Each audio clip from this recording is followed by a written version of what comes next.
Apparently my voice is still needing work. Good evening, everyone. This is not a hoax. We are live. Thank you all for joining me tonight. Um, yeah, I got a fun story to tell you, and lots of great topics to talk about tonight. Happy Father's Day.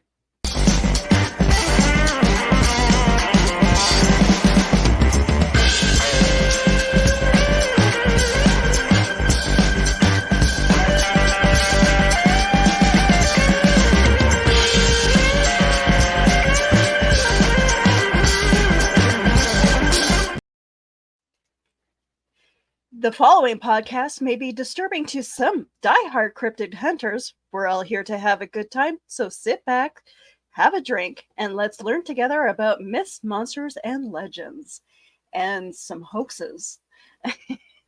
All right, so today, getting home from work was quite the ordeal, but I managed to survive my trip on the bus. Um, Getting to work was even a big ordeal. Um, we're under construction everywhere in my city.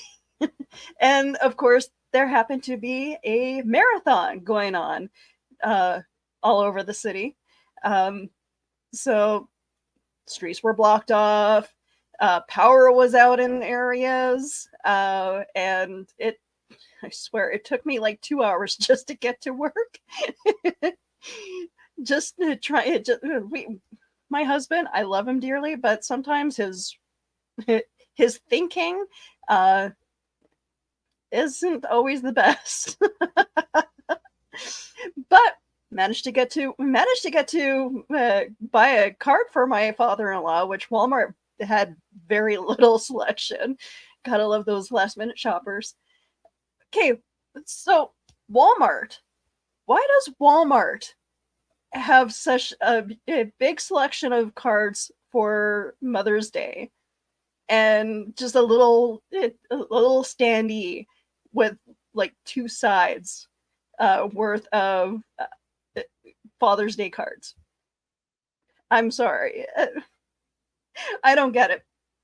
But anyway, managed to find a card for my father-in-law. Go to McDonald's, have my lunch, and start to work. I managed to be at work fairly decently. So, but it was crazy. And coming home on the bus, apparently, yes, I can be pretty mouthy when I want to be. I don't mean to start fights with people, but yeah. So a woman tried to start a fight with me getting off the bus today, coming home. So if you guys want to know what the fight was all about, you guys can follow my story on TikTok, or I will post it to YouTube as well later. Yeah, it is, yeah, an interesting story. Apparently sticking up for a bus driver caused people to react in a very violent manner, I might add. I'm okay though. um Unfortunately, right now, Keisha is not here. She's busy with her family celebrating Father's Day. My husband left this morning to see his father. I'm at home. I had to work today. I got off fairly early and just pick fights with people on the bus. But I wish you, every father out there, even the pet dads, very happy Father's Day. And speaking of pet dads, hi Carl Witzman. It's the 16th and we're back. We are back. We are definitely back. Blade Thesis, hello. Oh, apparently Blade has a new toy. Can't wait to see it. Oh, Carl says that had to go outdoors for a bit. Now I'm hot. You know what? In Winnipeg, it was a really nice day. rain has been like plaguing us, and unfortunately that happened for the last show, where it was thundering, lightning, the whole works, lots of wind, and in typical Winnipeg fashion, I'm not sure if it's supposed to rain tonight. Knock on wood that it doesn't, but it's really windy today. And we got Donna Carly Carleen. Hello, hello. Dan Holyfield. Good evening.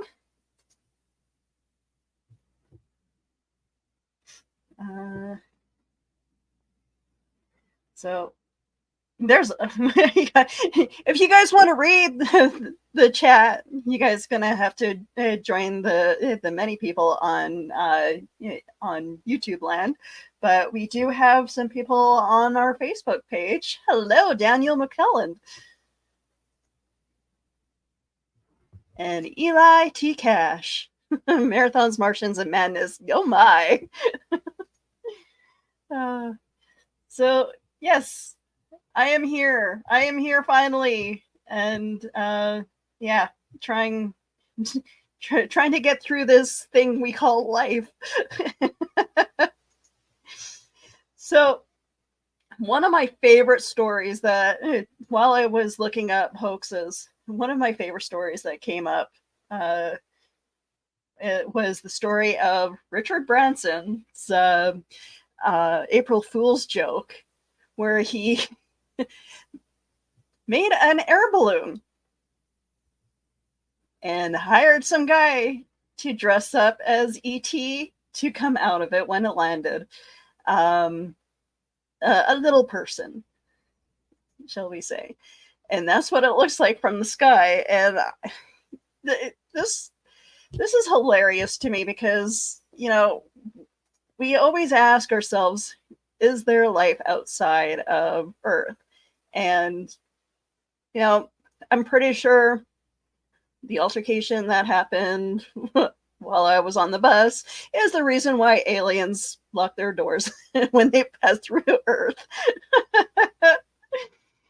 And then, but yeah, I love this story. Just hiring a guy to dress up as an alien from ET to scare the crap out of police when they came to look at and investigate the balloon. Speaking of balloons, in 2009, who remembers the story of the balloon boy?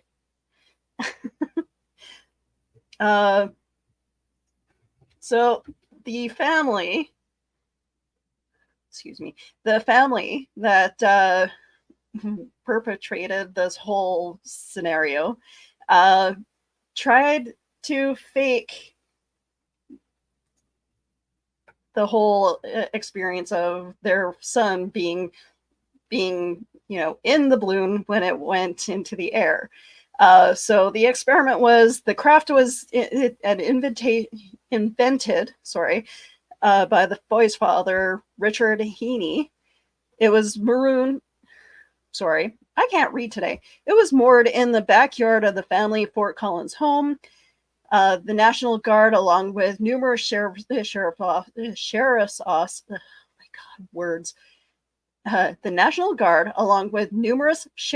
officers and media outlets tracked the craft for about 2.5 hours.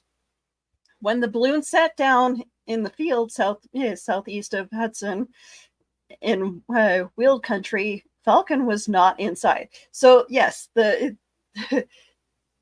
boy is in the middle of the three of the family there.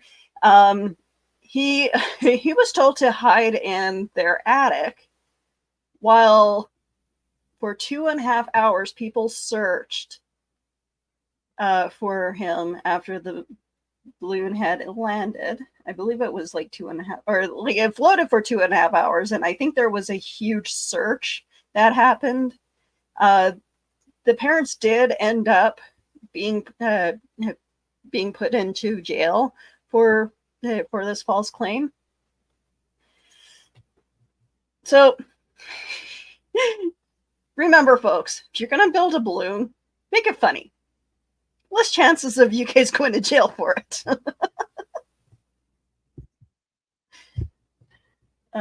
Oh yeah. Carl says we were watching all the live updates on the news. I see. And for something like this to make international news, like I remember watching CNN for this too, and I that father was a scammer from way back. Interesting. So yeah, apparent. Oh, yes, someone had. Yeah, I think Blade. You mentioned this before on my page. Not only do I remember this whole debacle, but I remember when the family was on wife swap twice. uh, Eli T. Cash says Earth is just a zoo to cosmic zoologists and entomologists. Oh, Daniel McKellen says E.T. scared me as a kid. You know what? I seem to remember that. Like I remember that movie.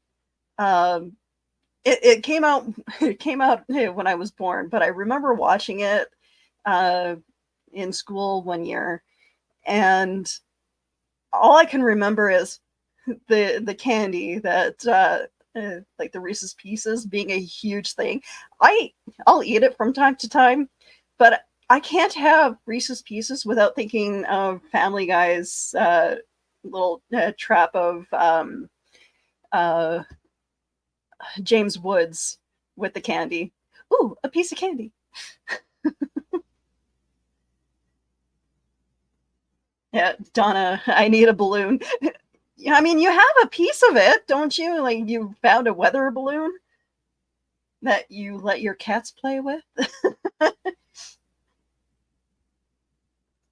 Carl says, sounds like it's something Branson would do about the Branson thing. Oh my God. Yeah, the people who ride the bus are definitely cryptids in their own right. Yeah, that's for sure. Uh, I imagine lots of cryptids ride the bus. Uh, oh, live in Memorex. Willow is still lovely. Thank you, Dan. Uh, oh, Carl says the cats only get to play with the string, not the balloon. That's right. So I'm curious, what are you planning on doing with the balloon in the long run? Uh, are you planning on re-releasing it up into the air for more tracking? All right. Uh, okay, so another interesting hoax we all know and love. Okay, so I know a lot of you do still believe that Bigfoot is real. Um, I know that there is. Oh, I thought that loaded. I'm sorry. Okay, I'll try to load up that video, but there is a video that I found on YouTube. Uh, National Geographic did release a video regarding the story behind the Bigfoot incident of that video, like of a movie or a documentary that was filmed in the 60s.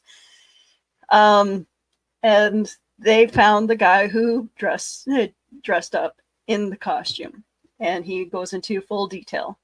I'm sure you guys can find it on YouTube, but I will definitely try to play that. But apparently, there was another hoax where people had found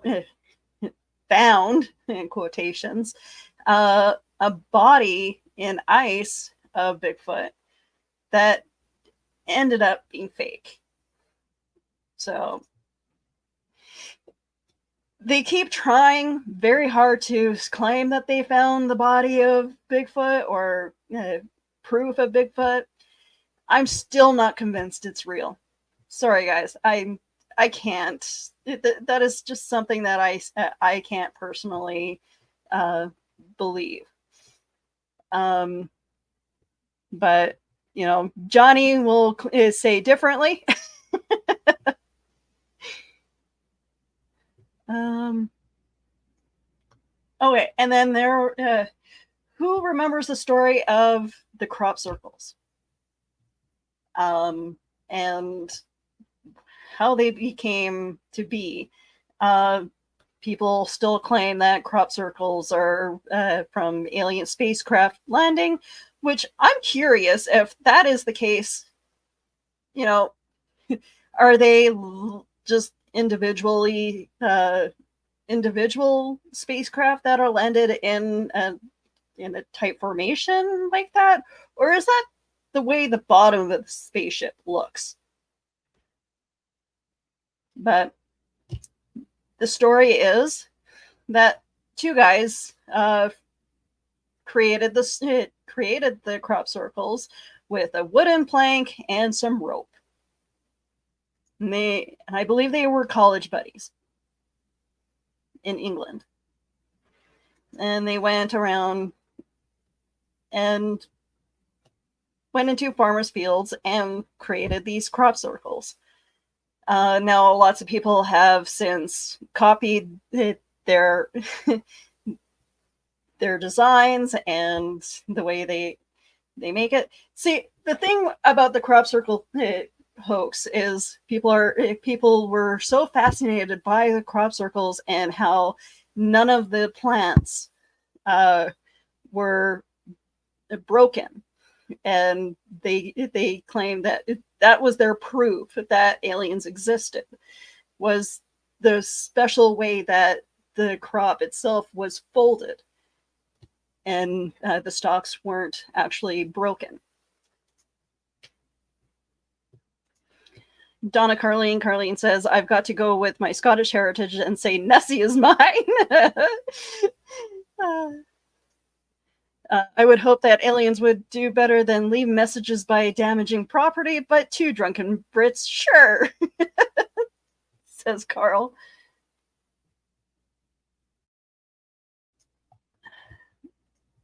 Blade says, I can't decide which hoax is my favorite, psychic surgery or crop circles. Carl says, if Bigfoot exists, it's either people hiding in the woods or an ape. See, my big thing is it's always spotted in like dream hunting season when it comes to Bigfoot. I have always envisioned Bigfoot, or like the person behind the Bigfoot hoax or the sightings, is usually a hunter in a ghillie suit walking around early morning just waiting for that hunt. The balloon is in tatters is just for show, apparently. A little bit of duct tape will bring it back to life, I'm sure. And then there was this story. This story gets me. The baby Eve clone. And okay, so I need to go to Wikipedia for this.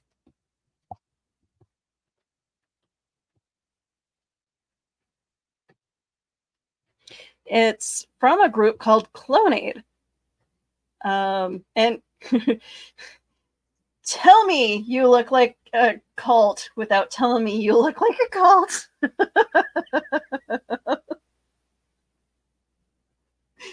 Oh, this couple, I don't think that they're an actual couple, but these two get me. And then SNL actually did a skit on them. Like spot on.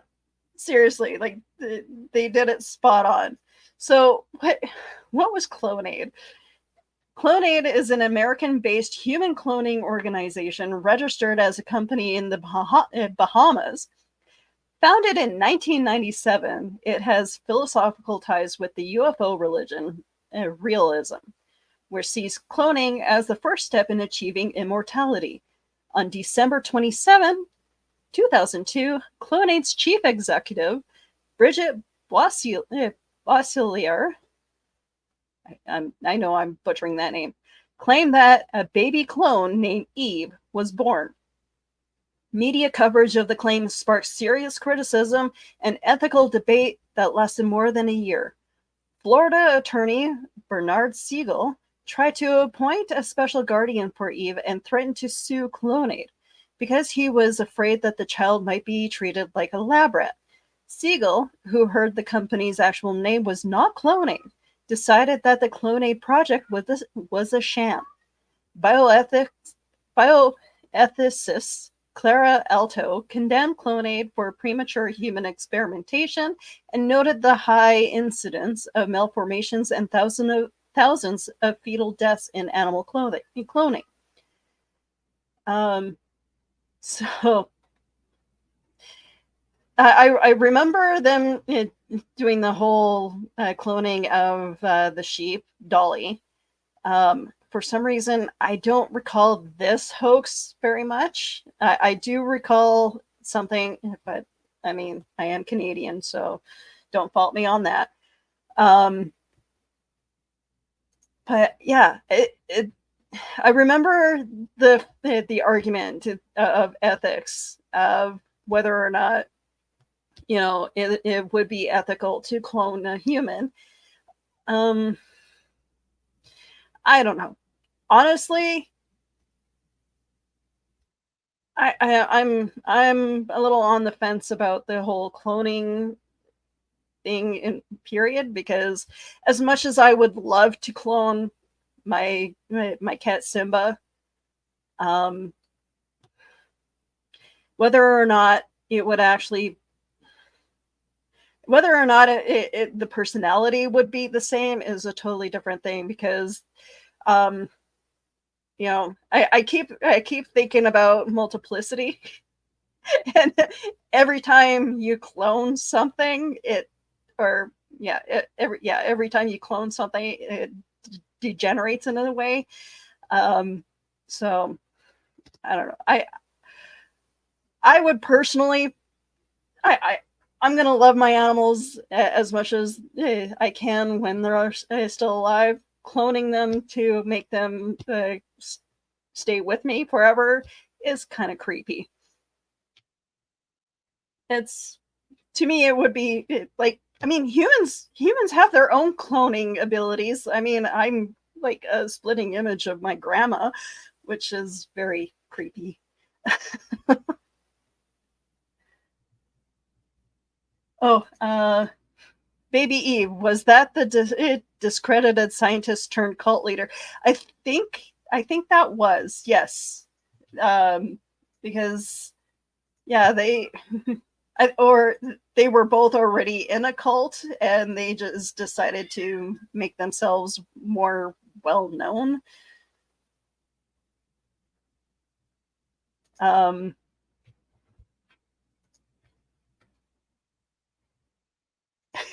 I get these scammers all mixed up.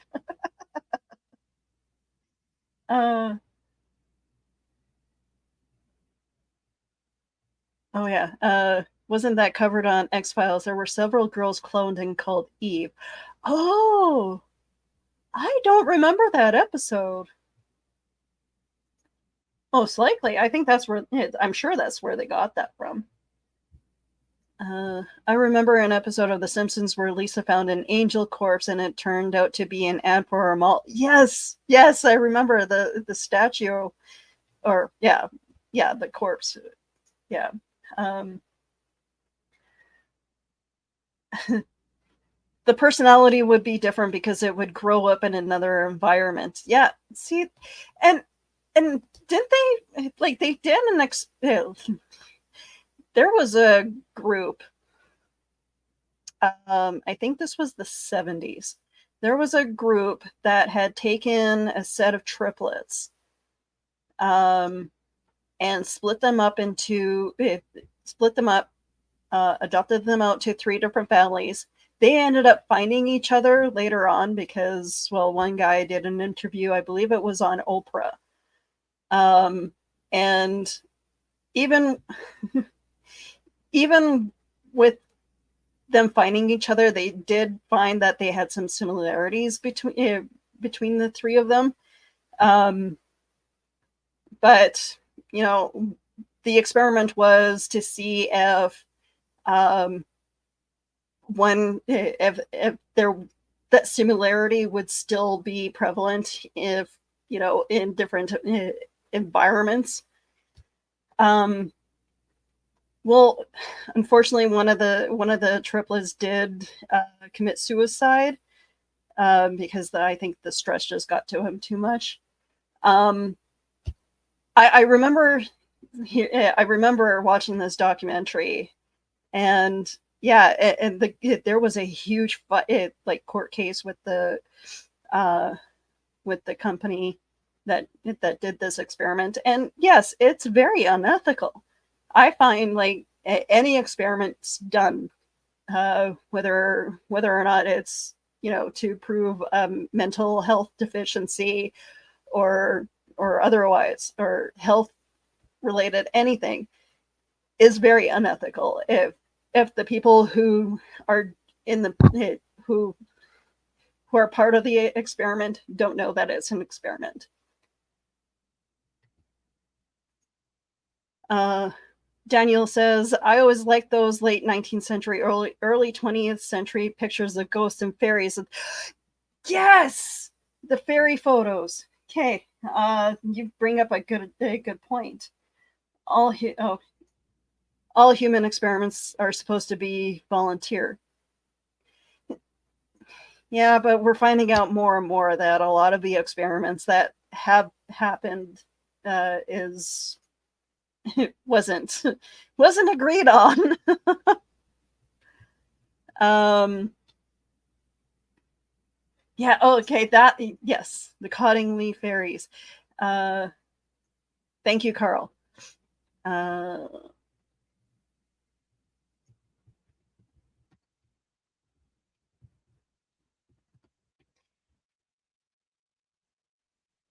okay.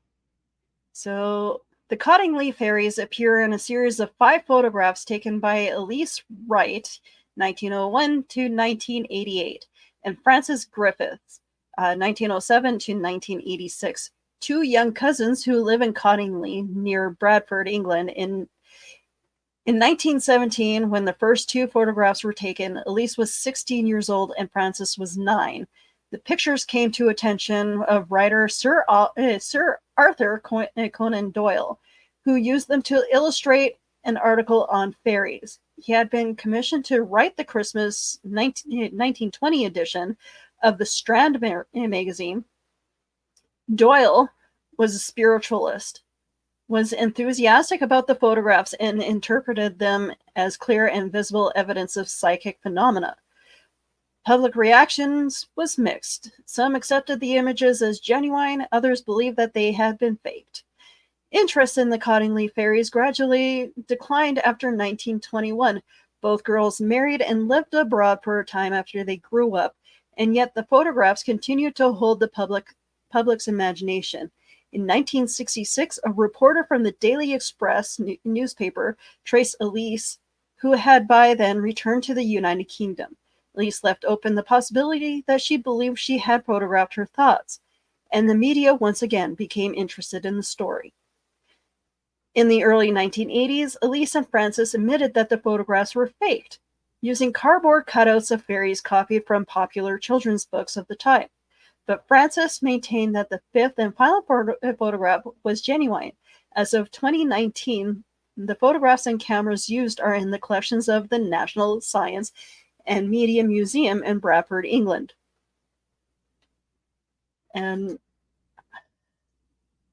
it is one of my actually this one in particular is one of my favorite pictures, and it's probably the most famous one out of them all.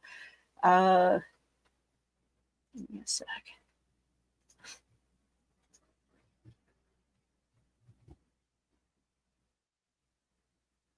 I mean, even with them not having Photoshop back then, this is freaking impressive. You have to admit that is pretty impressive photograph that they created. Um, I wish that they would have actually taught that in my photography class. That would have been fun to experiment with. Like I can understand, I can see how they did how they created that image, but in my mind, but actually doing it would be so fun to experiment with. Um,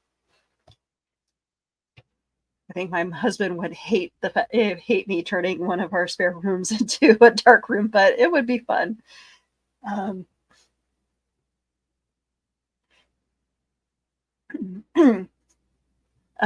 so is this pre-recorded or live? I have a case of the confused. You are live, or I am live, my dear. Um, so welcome to the show, Don. Damn return's supposed to be. uh,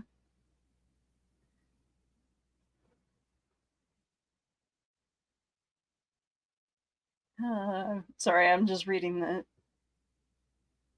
All right. Carl says, I don't know how anyone could believe that photo was real, but I guess you reached to believe.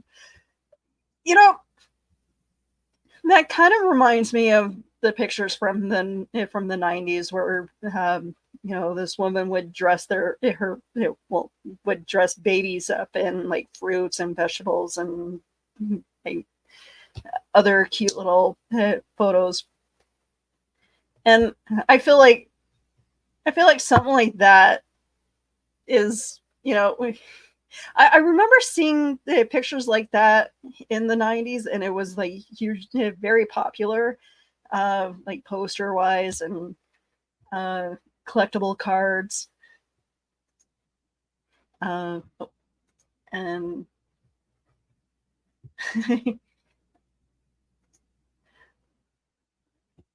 I'm just catching up on. Oh, Don says, Happy Father's Day to the dads out there, all the dads.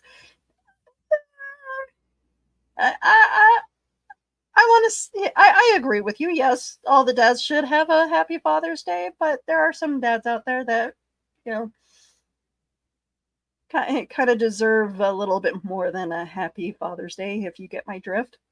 Was Ann Gates who did the veggie beats? Yes, yes. Wildcard Arts and Entertainment. Welcome to the show. Total hoax. Never been a hoax in the history of a hoax, that I can tell you. That guy with the hair.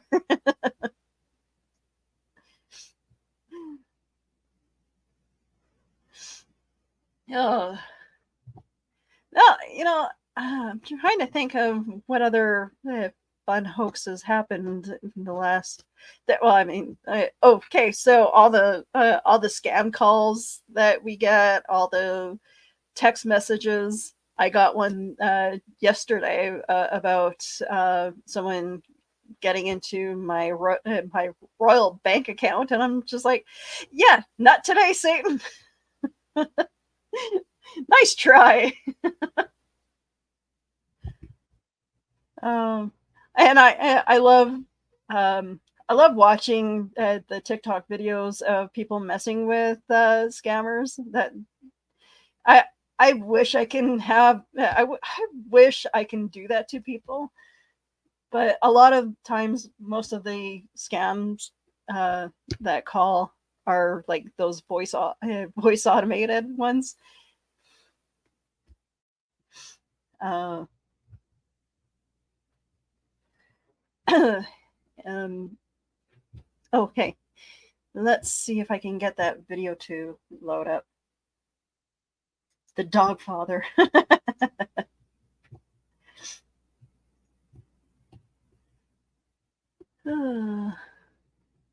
But no, today seemed like a fun. Today was a fun day. Other than it was a pretty busy day, considering. But had a had one customer kind of try to make a stink about her having to wait a little bit too long for the grooming area. I work in a pet store, and so so she was helped, and then she came up to the counter to pay for her bill, and lo and behold, her name was Karen.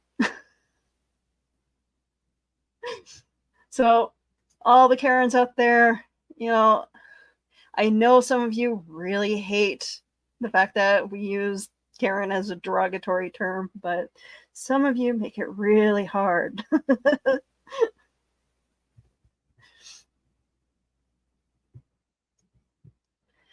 Oh, there were a lot of flying machine hoaxes in the 1800s, Edgar Allan.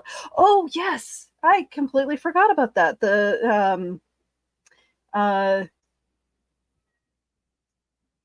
Oh, yep. You are at thesis to your pooch and angel and um War of the Worlds.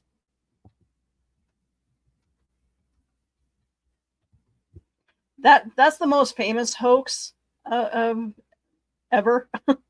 uh, World War of the Worlds is a science fiction novel by English author H.G. Wells. It was written between 1895 and 1897 and serialized in Pearson's Magazine in UK and Compilation Magazine in the US in 1897. The full novel was first published in hardcover in 1898. Let's see. Background, science, publication, invasion, Mars, space travel. Okay. Radio play. War of the World radio play. Okay. Okay. The War of the Worlds was a Halloween episode of the radio series The Mercury Theater on Air, directed and narrated by Orson Welles as an adaptation of H.G. Wells' novel The War of the Worlds. It was performed and broadcast live at 8 p.m. on October 30th, 1938, over the CBS radio network. The episode is famous for inciting a panic by convincing some members of the listening audience that a Martian invasion was taking place, though the scale of panic is disputed, as the program had relatively few listeners. The episode begins with the introductory monologue based closely on the opening of the source novel, after which the program takes on a format of an evening of typical radio programming, being periodically interrupted by news bulletins. The first few bulletins interrupted a program of live music and are relatively calm reports of unusual explosions on Mars, followed by seemingly unrelated reports of unknown object falling from a farm in Grover's Mill, New Jersey. Yeah, because everybody would believe an alien spacecraft is in Jersey. Well, mind you, I guess that would explain the Jersey Shore people. The crisis escalates dramatically when an on-scene reporter at Grover's Mill describes creatures emerging from what is evidently an alien spacecraft. The aliens employ a heat ray against police and onlookers, and the radio correspondent describes the attack in increasing panic until his audio feed abruptly goes dead. This is followed by a rapid series of news updates detailing the beginning of a devastating alien invasion and the U.S. military futile efforts to stop it. So, yeah, I actually have a copy of the radio play. I actually found it at a record store a couple of years ago. So Carl says, after the radio broadcast, there were reports of people harming themselves, but researchers are now saying there were not too many people self-harming. See, and that's just it. I think that's it. That's what, I think they were using that to sell more copies of the radio play, or try to get it to, I don't know, play more, or hype up the radio play. It's funny how they kept announcing that War of the Worlds was just a dramatization, but people freaked out anyway. I mean, yeah, I mean, we've seen people go crazy over, the pandemic. So one hoax after another. And I'm in no way insinuating that the pandemic was a hoax. Trust me, guys, I'm not that nuts. Okay, so here's the video that I wanted to show you. Claim that particular honor. We're here to meet Bob Hieronymus, who as a young man used to ride with Patterson and Gimlin. Bob claims that back in '67, he was the guy who strode across Bluff Creek in Patterson's Bigfoot suit. Around here, there are a lot of people who will back Bob's story up. And, well, there's that walk. People say I walk like Bigfoot anyway. To his friends, Bob's Bigfoot role is old news. I've heard a lot of people say, can you believe that old Bob was really Bigfoot? That was a lot of people say that, Bob says his secret wasn't much of a secret around here. My biggest concern always was that somebody's going to shoot you, That was my big concern wearing the suit. That was my big concern all the time. Everybody around here, after a few years, knew that was me. Oh, yeah. We knew it was. We all just everybody just kept it quiet. According to Bob, Roger Patterson approached him in the fall of 1967 with an offer that was too good to pass up. He wanted a pretty good-sized guy, somebody that they could trust to wear this Bigfoot suit. So, I mean, what's true? Is it the guy who claims that he wore the suit, or the guy who made the video of the of Bigfoot? See, I love YouTube because it's given me so much information to go off of. I swear, I'm sorry that Keisha couldn't make it for this discussion. I appreciate you guys being in the chat for this, though. But I love going down the Yeti Hole about talking about hoaxes, because it definitely opens up the knowledge base. I definitely just let YouTube do its thing, and I'm just like taking notes. Okay, gotta talk about this. But I definitely learned a lot more than I thought I would about this subject. We had a good show, even though we missed Keisha's opinions. Yes. So I apologize. The show could have been a little bit longer, but 45 minutes is a pretty good show. Okay, so next week, or not next week, next episode. Come on, calendar, get up. Our next episode is July 7th. Should we do cults? Do you guys think that we should talk about cults finally after being on the air, doing the show for a couple years?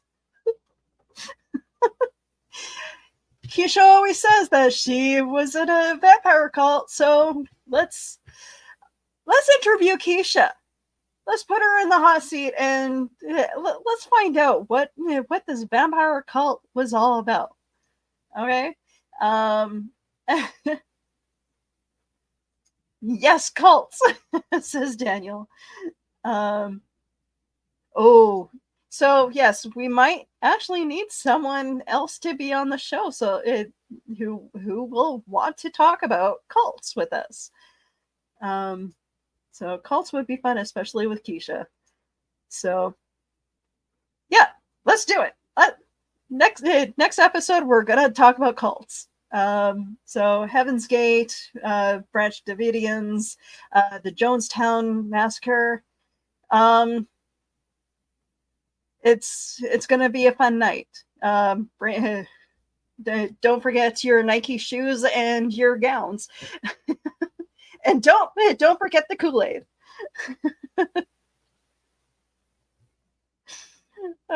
Yes, it is my show. We can talk about anything we want. That's true. Okay, guys. I promise I won't get. I promise. Oh my god. You guys get the point. All right, you guys have a great night. Thank you for joining me. I appreciate you guys being here and supporting me. You can join us on Patreon, patreon.com/serialboxpodcast, or as Johnny likes me to say, patreon.com/serialboxpodcast. So if you guys want to become a Patreon member, please subscribe to us. You guys can also host your own show with us. We're going to try doing that more often. So if you guys want to do your own show hosted with any member of the Serial Box network, we would love to see you on here, and we would love to join you. So yeah, and I swear there was something else that I needed to put up here. Oh, okay. Never mind. Okay, so you guys can find me all over social media. I am the social media socialite. I am pretty much everywhere. I don't really use X very much, but yeah, TikTok, Instagram, YouTube, Facebook, anywhere you guys can find me pretty much everywhere. So thanks, Carl. Night Willow, rest up. Thank you very much. So you guys have a wonderful evening and happy Father's Day.